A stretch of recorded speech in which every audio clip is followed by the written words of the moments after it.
Oh, vous avez connu avec les couettes? Ouais. Ça reste très branché quand même. Et puis, ouais, on fait les rois mages. Mais non, mais après, je peux... Sheila approchait maintenant de ses 80 ans et le temps semblait s'être figé autour d'elle comme si chaque seconde pesait davantage qu'une pierre ancienne.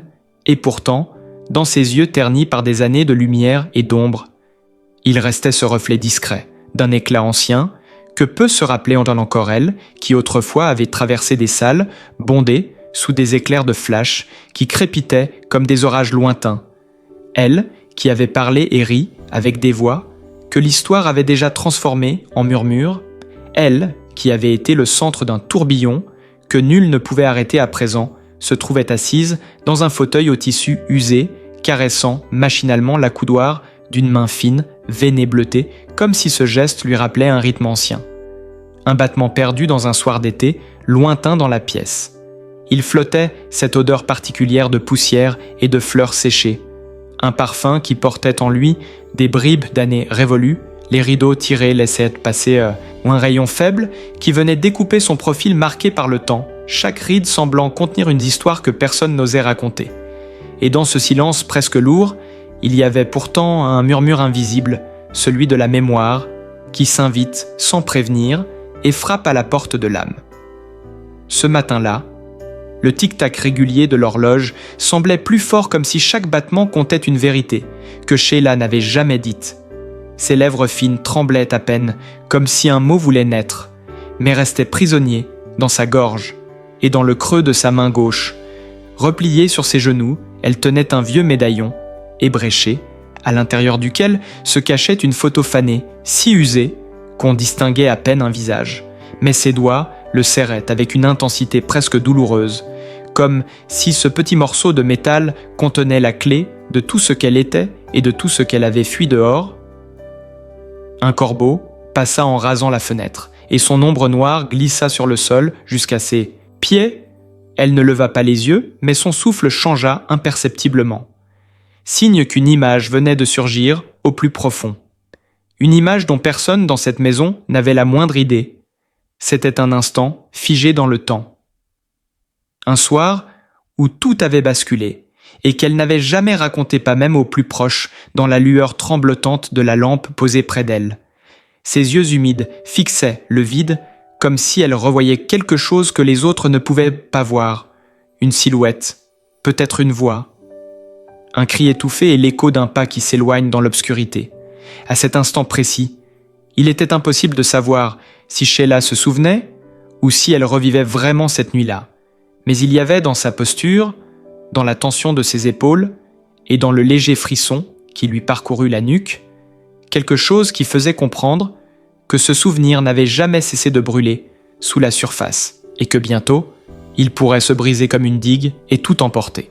Ce qui frappait d'abord, c'était cette vérité crue que personne n'aurait imaginée derrière les sourires polis et la silhouette élégante que le monde avait admirée des décennies durant Sheila, avait un jour disparu du regard public, non pas par choix, mais parce qu'une nuit derrière les rideaux d'un hôtel de luxe, elle avait vu le sang couler sur un tapis d'un blanc immaculé, et cette image l'avait poursuivie jusque dans ses rêves les plus intimes. Personne ne savait que ce soir-là, elle n'était pas seulement spectatrice, mais qu'elle portait sur la peau la chaleur d'un corps qui s'éteignait, et que sur ses mains fines, il restait une trace sombre qu'aucun savon n'avait jamais vraiment effacée. C'est dans ce silence forcé que sa vie avait basculé, qu'elle avait appris à maquiller la vérité, derrière des gestes parfaits et une diction sans faille. Mais dans le repli de ses yeux, il y avait toujours ce battement irrégulier, comme un souvenir prêt à éclater. Il y avait aussi cette histoire d'amour, qu'elle avait jalousement gardée comme un bijou interdit à un amour, né dans un café enfumé du quartier latin à Paris, à une époque où tout semblait possible. Il s'appelait Adrien, un homme au regard sombre et à la voix grave, qui savait lire dans ses silences plus qu'elle ne voulait avouer. Il lui avait offert un jour une écharpe rouge qu'elle avait portée en cachette sous ses robes luxueuses comme un talisman. Il y avait entre eux cette tension électrique faite de rencontres volées, de lettres écrites à l'encre noire et de promesses chuchotées dans la pénombre, mais Adrien avait lui aussi ses ombres. Et un soir, il était parti sans un mot, laissant dans son sillage un vide que Sheila n'avait jamais comblé. Ce départ brutal avait marqué le début d'une errance intérieure, un mouvement invisible qui la poussait à fuir tout ce qui pouvait ressembler à l'attachement dans les années qui suivirent. Elle se montrait en public comme si rien n'avait changé, mais derrière les portes closes, elle restait assise, close. Des heures à fixer, un point invisible, caressant machinalement l'écharpe pliée au fond d'un tiroir, et chaque fois que ses doigts touchaient la soie usée, une brûlure douce remontait jusqu'à sa gorge. Elle avait connu d'autres hommes, mais aucun n'avait eu le pouvoir de lui arracher ce fil invisible qui la reliait à Adrien. Certains disaient qu'elle avait refusé un mariage prestigieux pour une raison obscure. D'autres affirmaient qu'elle avait détruit volontairement une carrière entière pour protéger quelqu'un qu'on ne pouvait nommer. Il y avait dans sa vie des creux des années entières où les journaux ne parlèrent à plus d'elle, comme si elle avait cessé d'exister. Mais en réalité, ces silences cachaient des voyages secrets, des rendez-vous à l'aube, dans des gares désertes, des nuits passées, dans des maisons inconnues, à écrire des lettres qu'elle n'envoyait jamais parfois. Elle partait seule dans des villages côtiers où personne ne la reconnaissait et passait des jours à marcher sur la plage en ramassant des pierres qu'elle rangeait dans une boîte cachée au fond de son armoire et dont personne ne comprenait l'importance même. Ses proches n'osèrent pas l'interroger sur ses absences, soudaines de peur de réveiller une douleur qui se devinait à la tension de ses mains et à ce voile qui passait dans ses yeux. Elle portait ses secrets, comme une seconde peau, et parfois, la nuit, elle se levait, ouvrait la fenêtre, et restait là, immobile, à regarder les lumières, lointaines, comme si quelque part derrière ses poings scintillants, Adrien l'attendait encore. Il y avait aussi ce carnet à la couverture de cuir brun qu'elle gardait toujours près d'elle et que personne n'avait jamais pu lire. Certains pensaient qu'il contenait des mémoires, mais ceux qui l'avaient aperçu disaient que les pages semblaient remplies d'un mélange de phrases, de dates, de dessins et de mots codés. Il y avait même une tache sombre au milieu d'une page qui ressemblait à du vin, mais que Sheila fixait toujours avec une gravité étrange, comme si elle savait que ce n'était pas du vin parfois. Elle tournait lentement les pages, puis refermait le carnet brusquement, le serrant contre sa poitrine, comme si elle craignait que ce qu'il contenait ne s'échappe dans l'air et ne vienne bouleverser le peu de paix qu'elle avait trouvé. Chaque objet dans sa maison semblait chargé de sens un miroir, fissuré, qu'elle refusait de remplacer un fauteuil, que personne ne pouvait utiliser une boîte à musique qui ne jouait qu'une seule note avant de s'arrêter. Chaque détail semblait être un fragment d'un puzzle immense que personne n'avait encore su assembler. Et derrière cette façade d'ancienne gloire, il y avait une femme hantée par un amour qui n'avait pas eu le temps de se déployer, par une nuit sanglante qui avait marqué un point de non-retour et par des silences qu'elle avait choisis pour protéger une vérité que le monde n'était peut-être pas prêt à entendre. Sheila se souvenait encore du goût métallique dans l'air cette nuit-là, lorsque le silence avait été brisé par un bruit sourd venu de l'étage supérieur et que son cœur avait battu plus vite qu'il ne l'avait jamais fait auparavant. Elle savait qu'en montant ses marches, elle ne pourrait plus revenir en arrière. Et pourtant, ses pieds s'étaient déplacés d'eux-mêmes comme mus par une force obscure. La lumière du couloir s'était découpée en longues ombres sur le parquet et dans cette pénombre mouvante, elle avait aperçu une porte entr'ouverte d'où s'échappait une odeur âcre, mélange de fumée et de quelque chose de plus épais, plus lourd. Ses doigts tremblaient lorsqu'elle avait poussé la porte et ce qu'elle avait vu avait figé à jamais une part de son âme. Il y avait là une chaise renversée, un verre éclaté au sol et cette silhouette qu'elle connaissait trop bien, affalée sur le tapis les yeux ouverts, mais vide, un filet sombre serpentant jusqu'à ses doigts. Elle n'avait pas crié, elle n'avait pas bougé, elle était restée là, figée, le souffle court, incapable de comprendre comment une soirée mondaine pouvait se terminer dans un tableau aussi irréel. Ce n'était pas la première fois que Sheila se retrouvait face à l'inattendu, mais jamais encore elle n'avait senti une telle fracture entre l'avant et l'après. Ce soir-là, elle avait pris une décision dont elle savait qu'elle ne pourrait jamais se dédire. Elle avait effacé les traces qu'elle pouvait effacer. Refermer la porte derrière elle et quitter l'hôtel en prenant soin de ne pas croiser de regard, son visage parfaitement lisse, masquant la tempête qui dévastait déjà son esprit. Ce qu'elle avait choisi de taire l'avait suivi comme une ombre fidèle à travers les décennies, façonnant chacune de ses décisions comme une main invisible guidant ses pas. Même ses histoires d'amour avaient été marquées par ce poids silencieux. Et si Adrien avait été l'exception, le seul à avoir réussi à faire vibrer cette corde sensible qu'elle croyait brisée, il n'avait jamais su ce qu'elle portait en elle. Et c'est peut-être cette ignorance qui avait permis à leur lien de survivre aussi longtemps dans sa mémoire. Car l'amour qu'elle lui portait n'avait pas été nourri par la banalité des jours, mais par l'impossible, par l'interdit et par ce vide qu'il ne pouvait combler depuis son départ. Sheila avait comblé ses nuits d'activités nocturnes étranges, errant dans des lieux où elle n'aurait jamais dû être, rencontrant des inconnus, dont elle ne retenait pas les noms mais qui lui laissaient parfois dans les mains un objet, un mot, un regard trop appuyé.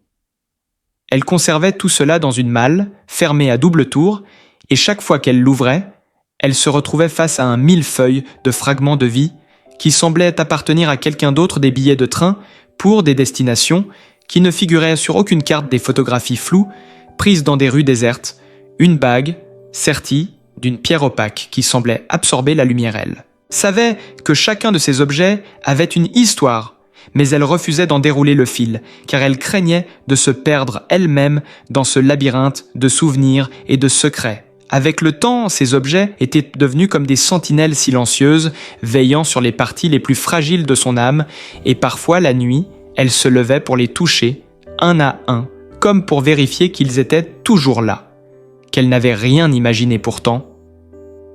Le plus étrange n'était pas ce qu'elle gardait, mais ce qu'elle oubliait parfois. Elle se rendait compte qu'il manquait un jour entier à son calendrier, un vide précis dans lequel elle ne retrouvait aucun geste, aucun mot, comme si elle avait disparu de sa propre vie. Elle savait que ces trous noirs avaient un lien avec cette nuit sanglante et avec Adrien, mais elle n'avait jamais cherché à vérifier, de peur de confirmer ce qu'elle redoutait le plus. Et puis, il y eut ce soir d'hiver, où alors qu'elle marchait seule dans une ruelle étroite, elle aperçut une silhouette qui lui coupa le souffle. Il portait un manteau sombre, une écharpe rouge, et il se tenait immobile à l'angle, comme s'il l'attendait.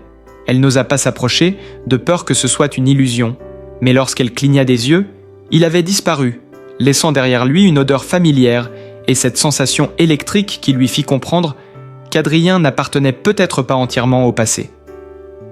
Ce fut ce soir-là qu'elle comprit que son histoire n'était pas terminée, qu'il y avait encore quelque chose qui la liait à cette ombre mouvante, et que tant qu'elle n'aurait pas affronté ce qu'elle avait tenté d'oublier, le temps continuerait de tourner autour d'elle comme un cercle fermé, chaque battement d'horloge lui rappelant que la vérité l'attendait quelque part dans l'obscurité. Ce fut dans la lenteur oppressante d'une nuit sans lune que tout bascula une fois encore, lorsque Sheila reçut une enveloppe glissée sous sa porte sans bruit et que ses doigts crispés sur le papier sentèrent déjà la brûlure d'une vérité qu'elle n'avait jamais voulu toucher. L'écriture fine et inclinée sur le recto lui fit vaciller le souffle, car elle la reconnut immédiatement. Bien qu'elle eût juré que plus jamais elle ne la reverrait à l'intérieur, il n'y avait qu'une seule feuille, pliée en 4, et une photographie en noir et blanc, sur laquelle elle se vit elle-même, bien plus jeune, vêtue d'une robe claire, assise à une table et à ses côtés. Non pas Adrien, comme elle l'aurait cru, mais un homme, aux traits effacés, par le flou de la prise de vue, et pourtant dans l'ombre derrière eux, se devinait nettement une silhouette dont la présence lui glaça le sang, car c'était celle qui gisait sur le tapis cette nuit-là. Et au bas de la photo, un mot unique, écrit d'une main ferme, revenait la pièce sembla. Rétrécir autour d'elle, les murs se rapprochaient, comme si chaque respiration aspirait un peu plus d'air. Elle entendait à nouveau le battement irrégulier de son cœur, résonner jusque dans ses tempes, et dans cet instant précis, elle sut que ce qu'elle avait toujours cru être un accident n'en était pas un, que cette scène figée dans sa mémoire depuis des décennies n'avait été que le dernier acte d'un plan bien plus vaste. Elle comprit aussi qu'Adrien n'avait peut-être jamais quitté sa vie de son propre chef et que chaque absence, chaque silence, chaque trou noir dans sa mémoire avait été soigneusement fabriqué par quelqu'un qui connaissait ses peurs les plus intimes et qui les utilisait contre elle.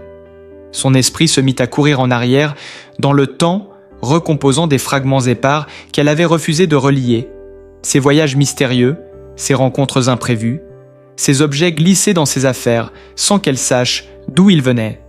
Tous prenaient soudain un sens. Un fil rouge les unissait. un fil, tissé de manipulations et de mensonges, et elle comprit que depuis le début, elle n'avait jamais été l'auteur de sa fuite, mais la pièce maîtresse d'un jeu où chaque mouvement avait été prévu par une main invisible. Cette main avait un nom qu'elle n'osait pas prononcer à voix haute, mais qu'elle sentait gravé dans sa chair, et à cet instant, un souvenir lointain enfoui sous des couches de silence remonta brutalement un soir d'orage, bien avant qu'elle ne devienne cette figure admirée. Elle avait été convoquée dans une demeure isolée par un inconnu qui disait connaître un secret. Sur ses origines, elle s'en souvenait comme d'un rêve fiévreux, une salle immense éclairée par des bougies, et cet homme assis dans l'ombre qui lui avait parlé d'un père qu'elle n'avait jamais connu, d'une filiation dangereuse qui faisait d'elle l'héritière involontaire d'un réseau dont l'influence s'étendait bien au-delà des frontières. Ce soir-là, il lui avait confié un médaillon en lui ordonnant de ne jamais s'en séparer et de protéger un nom qu'elle ne devait pas prononcer en public. Elle avait obéi sans comprendre, croyant à une excentricité. Mais à présent, elle savait que ce médaillon n'était pas un souvenir, mais une clé que d'autres cherchaient depuis longtemps, et que la photo reçue cette nuit était un avertissement. Elle sentit alors que tout allait recommencer, que les visages du passé reviendraient la hanter, et que le jeu reprenait avec des règles plus cruelles encore. Et dans le silence lourd de sa maison, seule, la respiration saccadée de Sheila semblait marquer le compte à rebours d'un retour qu'elle n'avait jamais voulu, mais qui désormais était inévitable. Le souffle court, Sheila sentit ses jambes la porter d'elle-même vers la malle interdite au fond de la chambre. Ses doigts tremblants forcèrent à lier la serrure et le fracas métallique résonna comme un coup de feu. Elle écarta les objets accumulés au fil des années jusqu'à trouver une enveloppe scellée qu'elle n'avait jamais remarquée. Son cœur accéléra, encore lorsqu'elle déchira le papier révélant une série de lettres tapées à la machine, certaines datées de plusieurs décennies, d'autres sans date ni signature, et toutes adressées à la même personne, un prénom qu'elle avait effacé de sa mémoire par pure survie. Chaque mot semblait transpirer la menace voilée, et dans la dernière lettre, un ordre clair se détachait. Détruire le témoin avant l'hiver. La gorge serrée, elle comprit que ce témoin c'était elle. Un vertige la saisit, mais elle se força à continuer sa lecture, découvrant entre deux feuillets une photo récente d'Adrien, le visage marqué par les années. Mais ses yeux brûlants, de la même intensité qu'autrefois.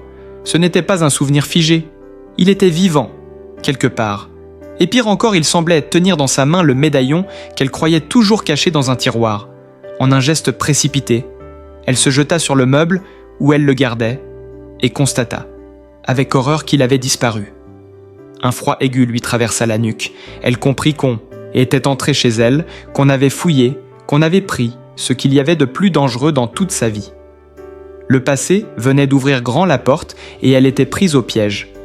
Son esprit oscillait entre l'envie de courir retrouver Adrien et la terreur de découvrir quel rôle il jouait réellement dans cette toile complexe. Un bruit au rez-de-chaussée la fit sursauter, un pas feutré glissant sur le parquet. Elle n'avait pas d'arme, seulement ce petit couteau à papier posé sur le bureau. Elle le serra dans sa paume, comme si cela pouvait suffire à retenir l'ombre qui montait les escaliers. Chaque marche semblait allonger l'instant. Ses souvenirs s'entrechoquaient à une vitesse folle. Le visage de l'homme mort, l'odeur de l'orage, le chuchotement du nom interdit, la chaleur des mains d'Adrien sur son visage, puis le grincement de la dernière marche, un souffle derrière la porte, et ce murmure presque tendre, mais chargé d'un danger palpable. « Tu as gardé mes lettres. » Sheila, tout son corps se figea à elle, reconnut cette voix et la panique se mélangea à une bouffée d'émotions brutes. Elle ne savait plus si elle devait ouvrir ou barricader, mais ses doigts se posèrent déjà sur la poignée comme attirés par un destin qu'elle avait toujours fui. La scène s'ouvrit dans la pénombre froide d'un couloir étroit, éclairé seulement par le halo tremblant d'une lampe à abat-jour rouge. Le plan se resserrait sur la main de Sheila, crispée sur la poignée, puis la porte pivota lentement dans un grincement qui résonna comme un écho de cauchemar et révéla la silhouette d'un homme debout dans l'ombre, un manteau sombre ruisselant de pluie, le regard rivé sur elle.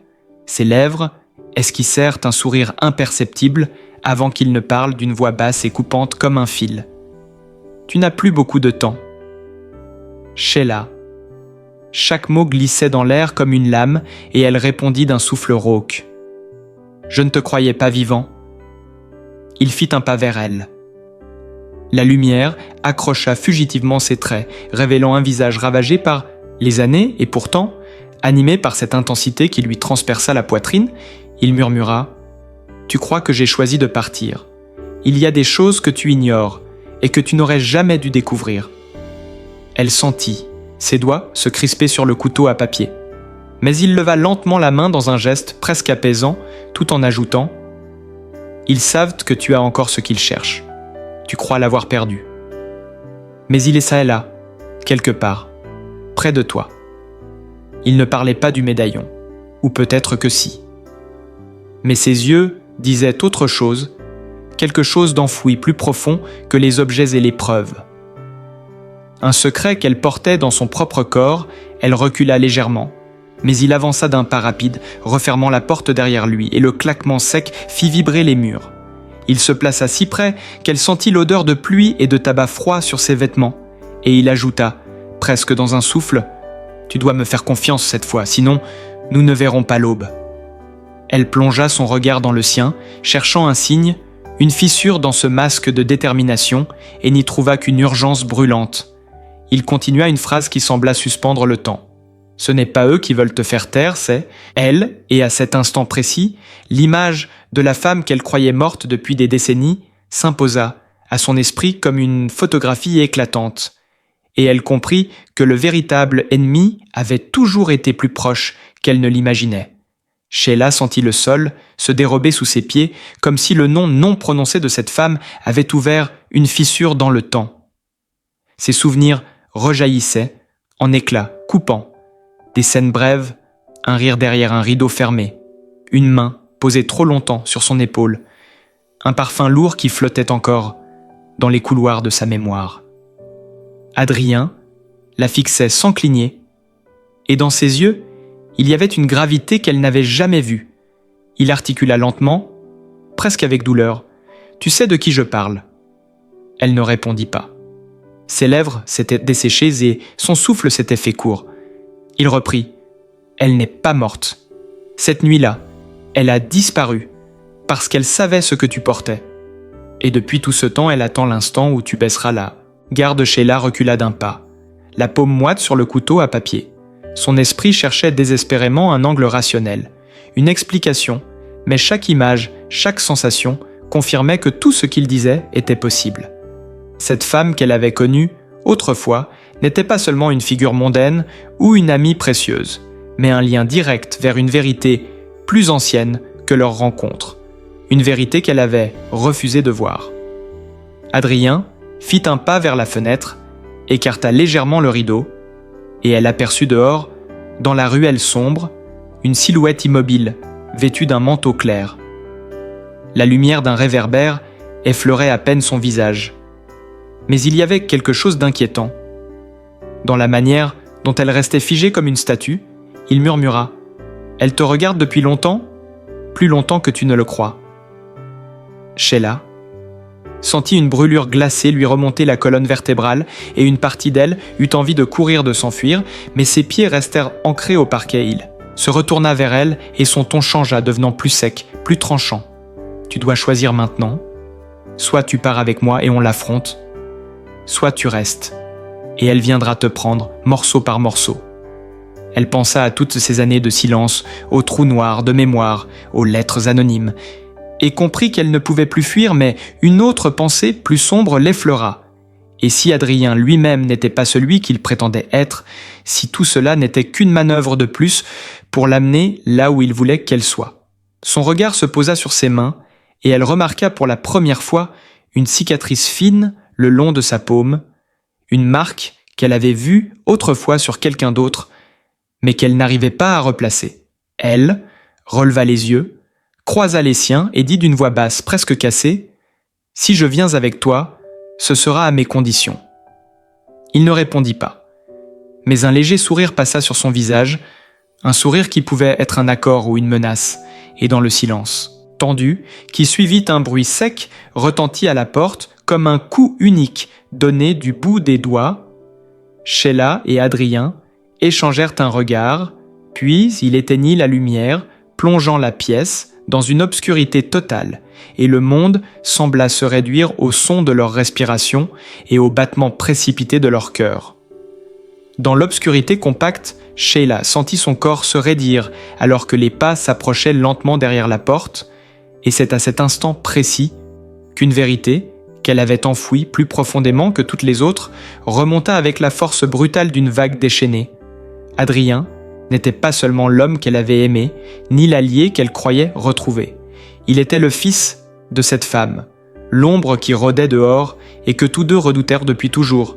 Elle l'avait su la première fois qu'elle avait vu ses yeux, car ils portèrent de la même lumière tranchante que ceux de sa mère, mais elle avait choisi de l'ignorer, croyant pouvoir effacer ce lien par la force de ses sentiments. Elle avait même menti à Adrien, des années plus tôt, lorsque cette nuit sanglante avait changé leur vie. Elle avait laissé croire que sa mère était morte, alors qu'en réalité, elle avait elle-même aidé à sa fuite pour protéger un secret encore plus dangereux, le fait que cette femme détenait des preuves capables de détruire des vies entières, dont la sienne. Adrien se tenait maintenant à quelques centimètres d'elle, son visage à moitié éclairé par la lueur faible filtrant sous la porte, et elle savait qu'il comprenait enfin, car ses traits s'étaient figés dans une expression mêlée de colère et d'incrédulité. « Tu savais » souffla-t-il à peine audible, et dans ce murmure, elle entendit tout le poids des années de confiance brisée et d'amour dévoyé. Elle voulut parler, mais le bruit sec d'une clé tournant dans la serrure coupa court à toute tentative. La poignée s'abaissa lentement, et la porte commença à s'ouvrir, laissant entrer un souffle glacé qui fit frissonner les murs comme si la maison elle-même pressentait que plus rien ne serait jamais comme avant. La porte s'ouvrit dans un silence presque irréel, révélant la silhouette pâle et immobile de la femme qui les observait, ses yeux d'un éclat glacé, balayant la pièce avant de se poser sur Sheila. Un sourire mince se dessinant sur ses lèvres.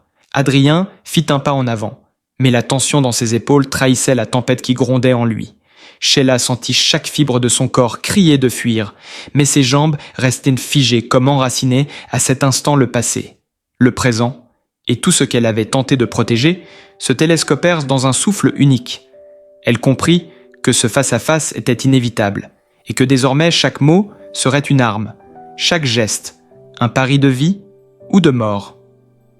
La femme avança dans la lumière, ses traits dévoilés, comme une vérité qu'on ne peut plus nier, et murmura assez fort pour que le silence s'y brise. Enfin, il est temps que tout soit dit. Sheila inspira profondément, et dans ses yeux une lueur nouvelle remplaça la peur, car elle savait que cette nuit déciderait de leur fin ou de leur renaissance. Abonnez-vous pour découvrir la suite et plonger dans les secrets que cette rencontre va révéler.